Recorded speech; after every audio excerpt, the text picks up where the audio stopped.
Hey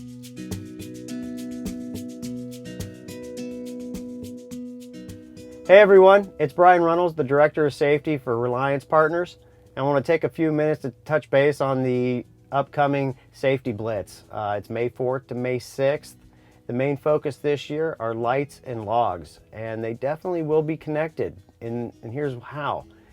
If a light isn't burning, then you're going to get pulled in and inspected, and they're going to look at your logbook. So let's make sure that the lights are burning, and then we'll focus on what they're going to be looking at on the logs, or some low-hanging fruit that they're going to be looking at on the logs.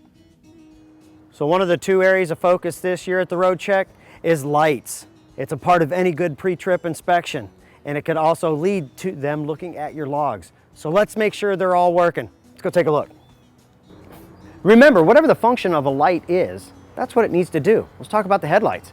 You need to have your high beams, low beams, clearance lights, and turn signals all working in that unit. If it's a marker light on the side of the tractor or the side of the trailer, if it's supposed to be a turn signal, make sure the turn signal works in it. On the back, multi-function lights back here. We've got tail lights, we've got clearance lights, we've got brake lights. Speaking of brake lights, do you know how to check your brake lights when you're by yourself? Inside the cab, whether it's a Johnson bar or a trolley valve, or in this particular truck, the little pull-down valve, you can hang a code on that. In our case, we had to stick a key in there or something in there to hold that down. When you do that, it'll actuate the brake lights. Okay, so the lights are working. We got that part covered. Now let's talk about the logs and some of the things that they can look for. Did you know that there are 22 ELD specific violations that they can look for? Some of the most common ones we see, number one, do you have the instruction card? That can be asked for. If you don't have it, it's a violation.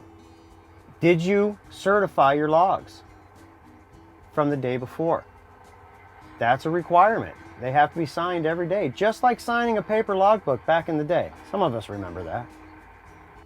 ELDs have to be able to be seen from the driver's side step by enforcement, or it needs to be able to come undone and brought out to enforcement for them to see.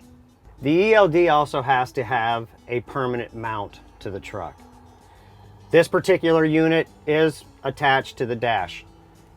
That comes into play more so with companies and drivers that are using either a cell phone app or a tablet style ELD device. It does have to have a permanent mounting for it. Entering your load information. The load information has to be on your logs. Once again, back in the day, on paper, remember writing bill of lading numbers and things like that down? That's still required, even though it's an ELD. During this year's road check, we will see some exemptions that drivers have been working under.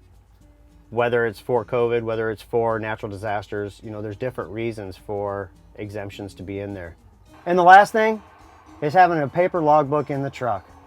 You got to have that paper in there, and just in case the ELD decides to not work anymore. We took a look at the lights and we took a look at the logs. That is the focus on this year's road check, May 4th to May 6th. Make sure you're prepared. Do a good pre-trip. Make sure your logs are in order. Be safe all.